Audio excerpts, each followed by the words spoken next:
Today, media reports that Mr. Firth's property was raided by the Royal Canadian Mounted Police. There was a search warrant for my property.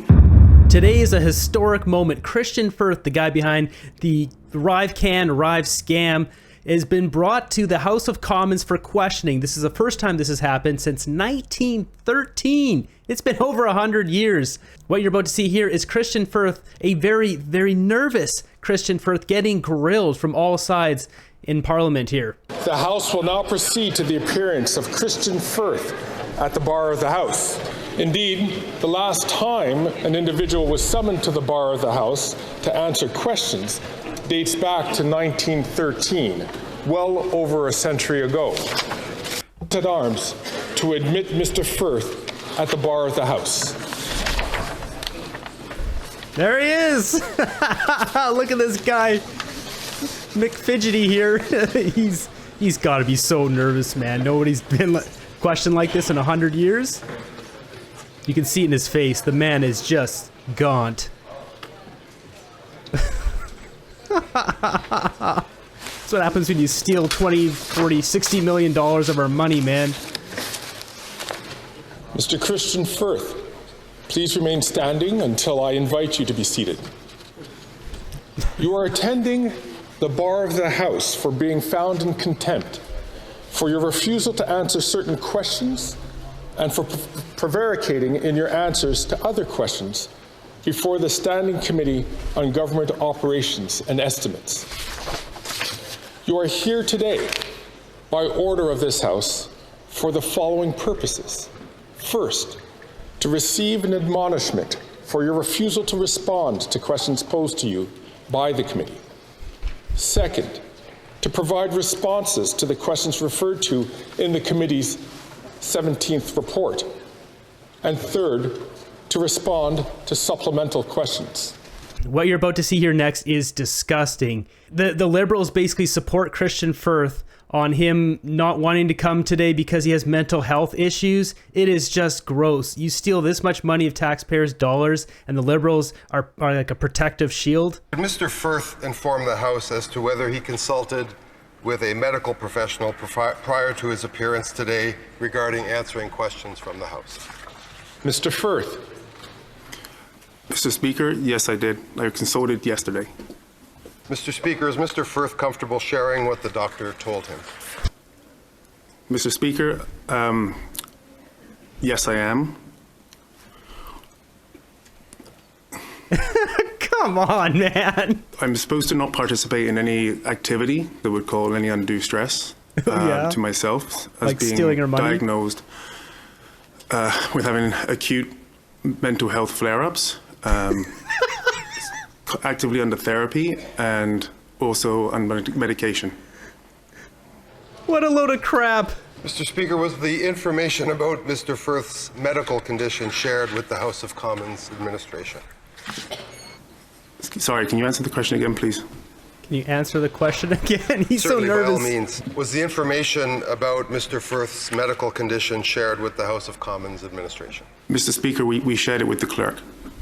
Mr. Speaker, this information is consistent with what was shared with all recognized parties yesterday individually by the law clerk and parliamentary counsel, that Mr. Firth's health is fragile and that a doctor has provided a note recommending that Mr. Firth does not participate in activities such as the questioning today for mental and physical health reasons. What a load of crap. This guy steals, what is it, 10, 20 million? Throughout this, they say $100 million is what he's invoiced through his business, GC Strategies, from the government. And however much of that he's keeping himself. Millions of dollars he's taken from us with this money laundering scam. And how dare he have the audacity to say that he has mental health problems? You go talk to someone living in a tent. Give me a break. There's some real problems in life. The single mother who can't afford to pay for her place because things have gotten too expensive.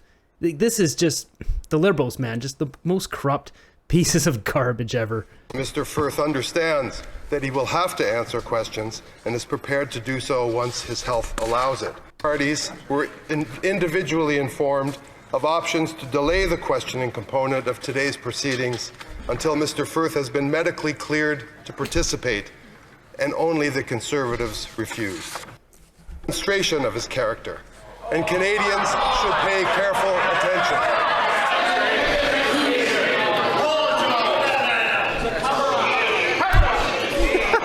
Cover up.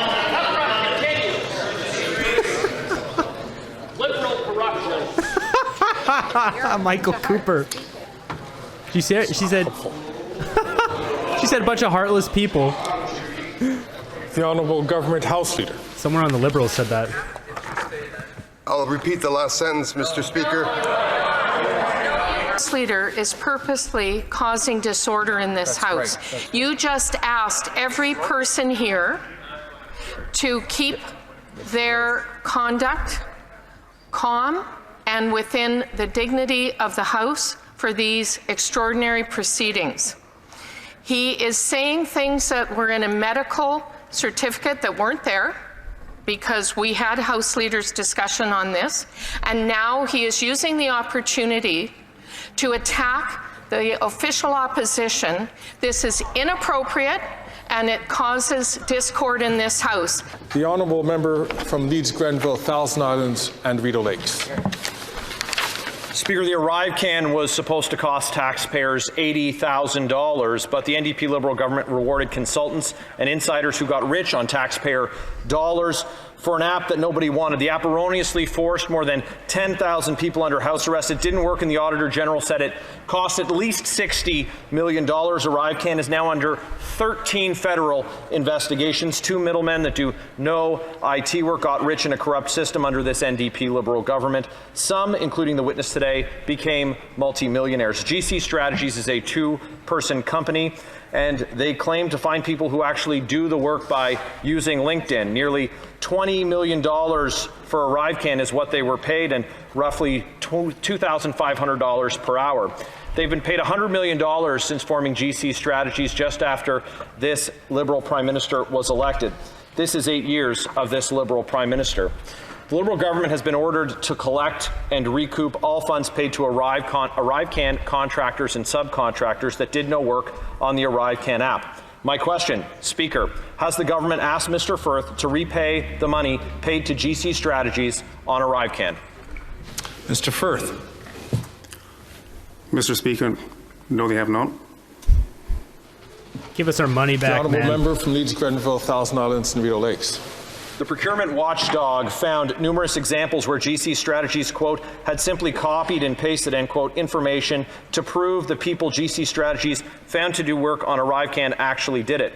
Question, has the government asked GC Strategies to repay the money paid to GC Strategies for ArriveCan? Mr. Firth. Mr. Speaker, the numbers that were provided by the Ombudsman and from Public Works we found were inaccurate when we did our assessments. And secondly, we have not been asked to pay any money back. Speaker, we know from committee testimony that Mr. Firth has admitted to doing exactly that. Today, media reports that Mr. Firth's property was raided by the Royal Canadian Mounted Police. What crime are they investigating? Woohoo! Mr. Firth.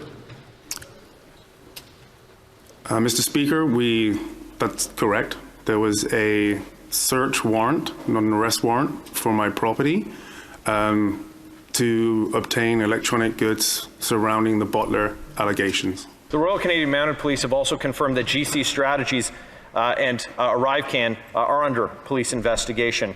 Has the RCMP contacted Mr. Firth about those allegations related specifically to this Prime Minister's $60 million Arrive scam? Mr. Firth. Mr. Speaker, the RCMP has only reached out to us regarding Butler. He's nervous. The Honourable Member from Leeds, Grenville, Thousand Islands and Rideau Lakes. In the search of Mr. Firth's home, did the RCMP take only electronic devices, or were there documents, cell phones, or any other information? Mr. Firth. Mr. Speaker, I wasn't at my premises when the search was being taken, so I cannot comment on that. I don't have that information. Does Mr. Firth know if the property of his partner Darren Anthony has been searched by the RCMP? Mr. Firth. Mr. Speaker, as of this morning, it had not. Not The Honourable yet. Member from Leeds, Grenville, Thousand Islands and Rideau Lakes. GC Strategies is two guys in a basement taking 30% commissions on multi-million-dollar contracts that they had no value to, but have endorsements from senior NDP Liberal government officials. On the endorsements, question, who was the Government of Canada Chief Information Officer who offered a quote? This is on the website. They don't want to answer.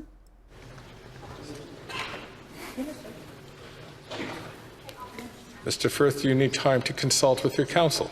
His lawyer's sitting next to him. Yes, please. The clock has stopped. So basically, there was a quote on his website which is now deleted, Mr. Firth, which came from a government official. the clock is still stopped. Could you please repeat the question of the honourable member from Leeds, Grenville, Thousand Island, and Rideau Lakes? Speaker, GC Strategies is two guys in a basement taking 30% commissions on multi-million-dollar contracts that they had no value to, but have endorsements from senior NDP Liberal government officials. On Ooh. Point of order, the honourable member from New Westminster Burnaby is rising on his feet. Yeah, thank you very much, Mr. Speaker. I would appreciate the official opposition to approach this with some dignity. There is no NDP Liberal government. So I would expect that he would ask his questions in the appropriate form, please, through you, Mr. Speaker. Oh, please, Peter, sit down. I thank the honourable member from New Westminster Burnaby. Indeed, that is the case. I will ask the honourable member if he could just reframe his question. It's a pertinent question.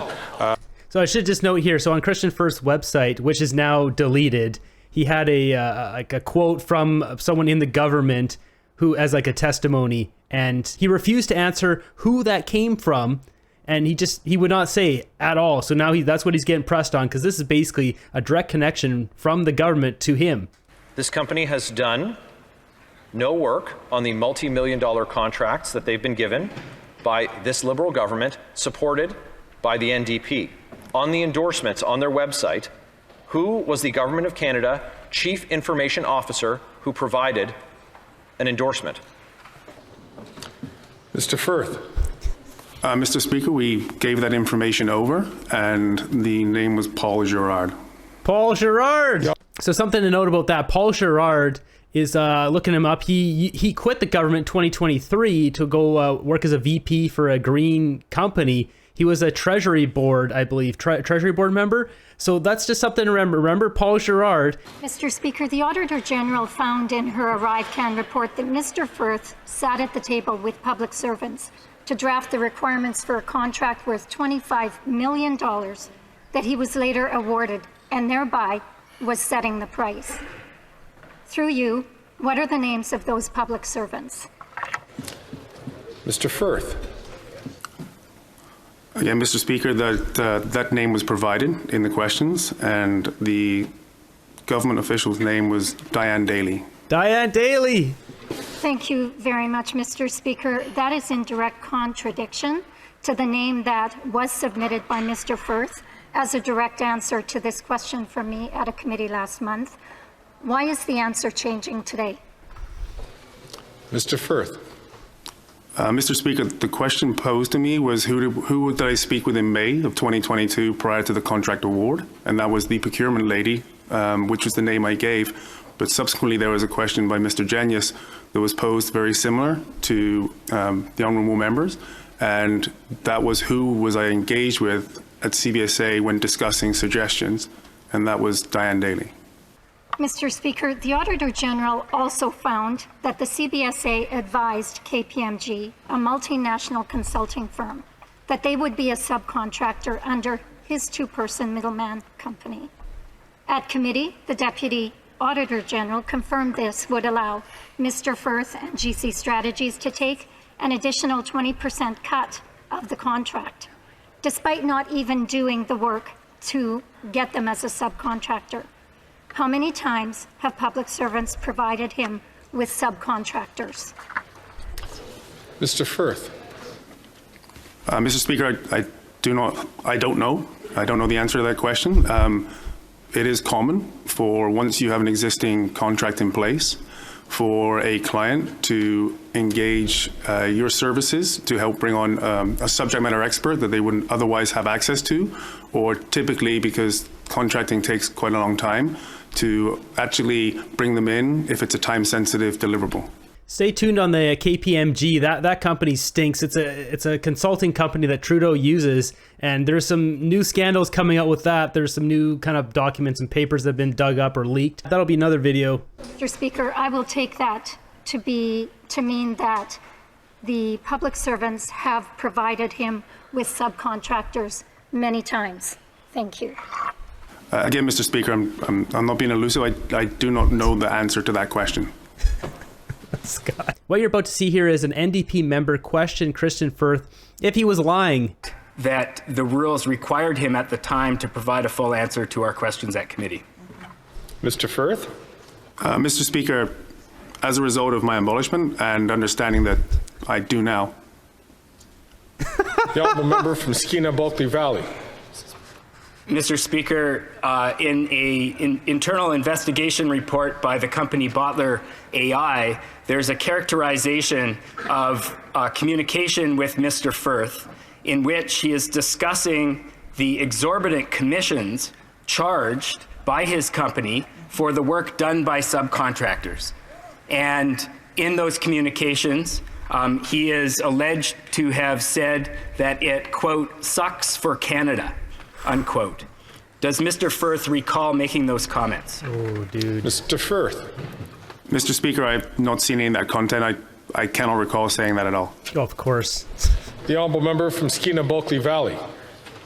Mr. Speaker, given that Mr. Firth is now brought before the bar of Parliament for only the second time in our country's history, given the grave concerns of Canadians, I wonder if there's anything that he would have done differently in his initial committee appearances to avoid the situation he now finds himself in.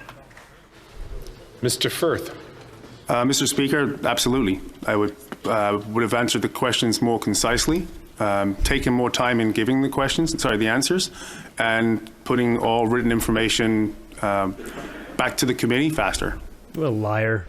Mr. Firth's actions were not accidental but intentional. This was not a mistake. He knew his resource would not qualify for taxpayer monies without manipulating their experience.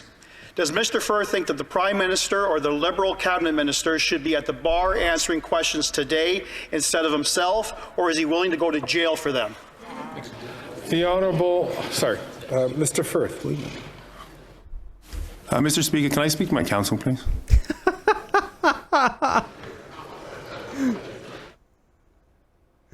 Oh, that's just... Mr. Firth? Mr. Speaker, I'm not even sure what the question is there. Yeah, neither are we. Liberals. I wish to inform the honourable member that his time has elapsed. Let us have the... Understand the question. Stand up. Well, I have to... the honourable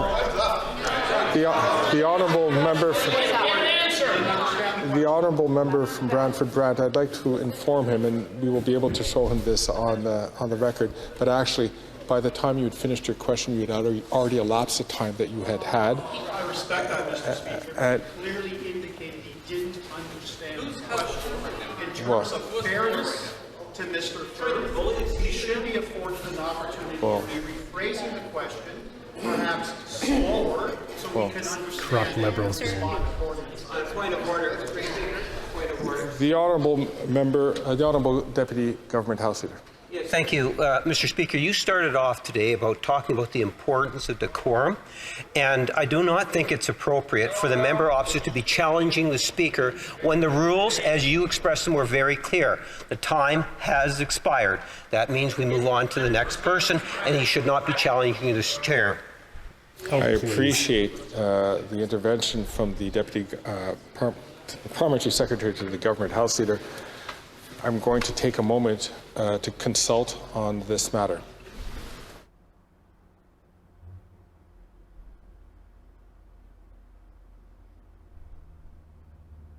Yeah, you got to let Larry Brock ask his question. The chair is going to permit the honourable member from Brantford Brant to please put a question within 10 seconds so that the witness, Mr. Firth, can answer the question. Does Mr. Firth think that he should be solely responsible for this scam, or should the Prime Minister, the Liberal cabinet ministers, and certain members of the Liberal backbench should be at this bar facing consequences, legal consequences? Mr. Firth. Mr. Speaker, I'm sorry, again, I don't want to be elusive. I can't comment on this. That's kind of speculative, and I'm not sure what I can do here. So how much money did Mr. Firth take home from these contracts? Firth? Mr. Speaker, again, not being elusive, I don't have that exact number in front of me. Sorry. Of course. The honourable member from Edmonton-Griesbach. Mr. Speaker, it's difficult to not be able to supply such a number when, as a matter of fact, the company would have been the responsible for not only issuing invoices or issuing the amount owed to them, but it's also up to an owner of a company to administer and to have paperwork for their employees, including themselves if they're paid. Does Mr. Firth suggest that he hasn't paid himself or hasn't kept track of payments to himself? And if not, how can we in this chamber are able to get this information and what he supplied in writing later? Mr. Firth. Mr. Speaker, sorry, I can answer that question. I just don't have the answer right in front of me right now. Like I was not given a set of questions that will be coming at me in the next hour and 20 minutes. Sorry.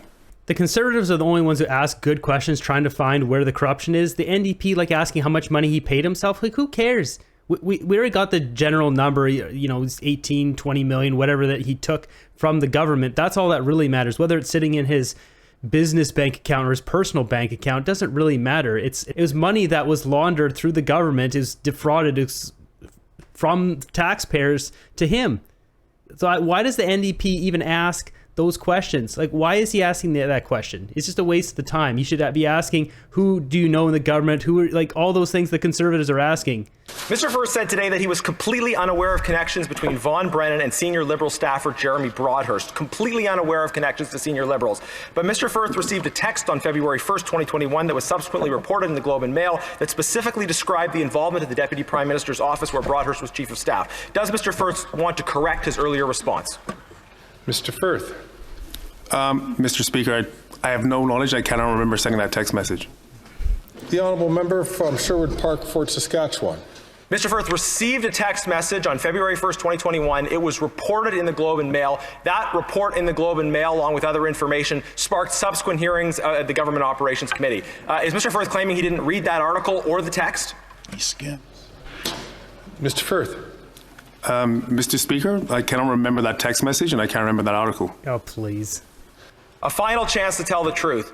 Will the witness tell the House about any connections and relationships between him and Jeremy Broadhurst, or that he is aware of between Vaughan Brennan and Jeremy Broadhurst? He received texts. It's in the Globe and Mail. Will he tell the truth? Mr. Firth. Mr. Speaker, again, I do not know of any communications, or did not remember that text message, or I haven't seen the article. Mr. Firth claimed today that it is common practice for clients to request and receive suggestions about the content of RFPs from those who bid on. How many times since 2015 has GC Strategies provided these kinds of suggestions to government clients regarding RFPs that they then bid on? Mr. Firth. Again, Mr. Speaker, without being elusive here, I do not have that number. I don't know. Oh, come. Will the witness undertake to provide a response to that question in writing to the Speaker and the Government Operations Committee within 14 days? Mr. Firth. Mr. Speaker, we were kind of spoken to previously. Do we have to provide information to the House? What are you doing here, buddy? Pause the session while I consult with the chair. This is unreal, man. Oh, geez, this is unreal. These guys basically set up the contracts, they then win. It's just, and he doesn't. I don't know how many. I don't know. How much money did I make? I don't know. I don't have no. I have no idea how much money I paid myself. I have no idea about anything. Like, yeah, God, this guy's such a liar. And you know, he brought this on himself. That's why people harassing him and all this stuff, because he's a liar and he stole our money. Honourable member from Sherwood Park, Fort Saskatchewan, rising on a point of order. The witness has asked if he has to provide responses. Right. I would submit to you that the whole reason he is here is because he has refused to provide responses. You're here. Yeah. Why the House is taking this matter so seriously. Will the witness provide the response in writing to the question I have asked that he claims to be unable to answer? Will he provide it in writing within 14 days to the Speaker and the committee, yes or no? Mr. Firth. Mr. Speaker, yes, I will. Good The boy. honourable member for Sherwood Park, Fort Saskatchewan. Why did the government go to GC Strategies for this sort of advice? How did GC become a favoured contractor and advisor regarding RFPs to the Government of Canada? Well, Mr. Speaker, I got my first contract in 2011 and have done subsequently since by just responding to RFPs. I haven't become, I don't think, I mean, it's flattering to be a recognised person to provide requirements and help for the federal government. Come on, dude. Speaker, it's very flattering indeed. According to committee testimony, Mr. Firth received $2,600 per hour spent working on ArriveCan. That's substantially more than the earnings of an average NHL player. Very flattering that they came to him for advice. Very flattering that he was paid so much. Does he see this as a reasonable rate of compensation for what he did? Mr. Firth. Mr. Speaker, again, in the testimony, they were quoting hours towards ArriveCan. We had 22 other departments and 20 other contracts we were working at the same time. It's impossible for me to spend 250 hours on one contract when I have to service and maintain other projects with other clients.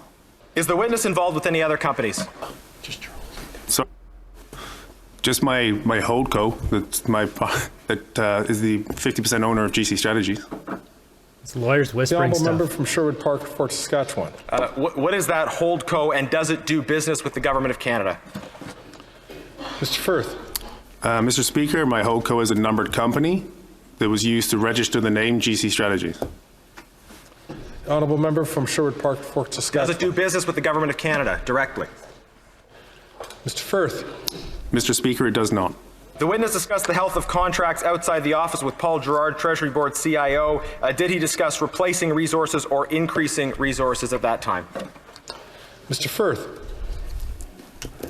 Mr. Speaker, I've had many conversations with Paul Gerard. I can't remember every single one of them. The honourable member from Sherwood Park, Fort Saskatchewan only has a brief period of time, but he's been asking very quick questions. Did he discuss new contracts? And since he claims to be unable to answer that question, will he respond to it in writing as well? The honourable, sorry, Mr. Firth. Sorry, Mr. Speaker, I thought I did answer the question. I don't know. That's my answer. I'm going to ask the honourable member from Sherwood Park, Fort Saskatchewan to rephrase the question. The question was, in meetings outside the office with Paul Gerard, did they discuss replacing resources or increasing resources? Did they discuss new contracts? And if the witness is unable to answer that question, will he provide a response in writing? Mr. Firth. I will respond in writing. I don't have all those information and I don't have every conversation with Mr. Gerard catalogued. Thank you very much, Mr. Speaker. I would like to know if Mr. Firth, outside of the committees where he has been brought to formally, if he has ever met or spoken with any members of Parliament from, regardless of which party. Mr. Firth. Mr. Speaker, can I speak to my counsel for 2 seconds, please? Clock is stopped. It's unbelievable. Have you talked to anyone? Let me talk to my lawyer. I'm hiding something. Mr. Firth. Mr. Speaker, no, I have not. Oh, no. I had to ask my lawyer that. The honourable member from New Westminster, Burnaby. Thank you, Mr. Speaker. Just to be clear, Mr. Firth has not had any private conversations at any point with any member of Parliament over the period of the committee hearings. And I'm not talking about committees themselves. I'm talking about private conversations, hallway conversations, phone calls, anything of that nature. Mr. Firth. Mr. Speaker, I have not. Next up, we got a clip here. Elizabeth May gets to ask some questions. It's pretty just generic questions she's asking, but the last one here is pretty funny. Remaining very brief question to the honourable member from Saanich Gulf Islands. Mr. Firth, given the experience here and knowing that you have health challenges, all I can say is, aren't you ashamed? Mr. Firth. Mr. Speaker, do I have to answer that? What? Yes, you do. No, I am not ashamed. You should be ashamed. You should definitely be ashamed that he's It is not. my duty to inform the House that Mr. Firth's presence at the bar is no longer required and that the order is discharged. Yeah, he should be discharged into a jail cell where he belongs and seize his bank accounts and get our money back. So that's the highlights. This was over a 2-hour video. It just, those are the most important moments, the best zingers, just the most interesting parts. There was a lot that Larry Brock had. He brought up a lot of the stuff that we've already seen. The majority of this Christian First just said, oh, I don't know, I don't recall, I don't have that number in front of me. The main key takeaways, though, is he said Paul Girard, he said the Diane Daly. So these are some names that he refused to give up. So now we can do some digging and connect some dots. Yeah, this whole situation stinks, and we'll see what happens with this, but let me know in the comments down below what you guys thought about this. It's obvious he is nervous, he is stressed out, and using the whole mental health thing, like really, people have mental health problems across this country, people with real problems, not people who stole 20, 40, 60 million dollars. I guess it's a stressful thing to do once you got hundreds of Canadians sending you terrible emails and phone calls and stuff. But I mean, you bring that on yourself. You shouldn't be, taking advantage of Canadians. I believe the NDP that brought up that one quote saying basically insulting Canadians. Let me know in the comments down below what you guys thought of this video, of this testimony of Christian Firth. I don't think he thought he'd be in this position, being the first after 100 years to be brought before the House here and questioned when he was lying to the committee. He obviously didn't take it serious, and Darren Anthony's testimony, the same thing. He should be brought in too. He's an absolute liar and a loser, and he doesn't respect Parliament or Canadians as well. So I hope both these guys get put in jail. Obviously, the RCMP is now cracking down on them, seizing assets. So let's see what happens. Thanks for watching the end of the video. I greatly appreciate all of you. Be sure to subscribe. We'll keep fighting for freedom. I'll see you guys in the next one.